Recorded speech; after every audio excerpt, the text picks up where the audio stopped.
Welcome to Java Forum. Now I am going to show you how to fix ORA-00932 error in Oracle Database 12c. So I have logged in as a common user called c#scott user, which I already created. Now let me execute some SQL query here. Make sure that you have enough permission to execute the SQL query. So I am typing the command select start from person. It's showing some records. So now let me type the SQL query. Insert into person values.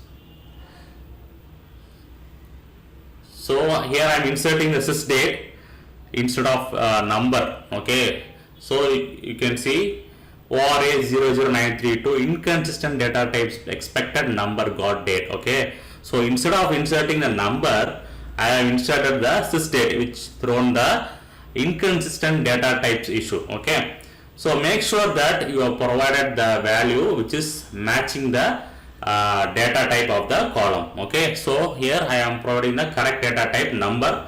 Now you can see that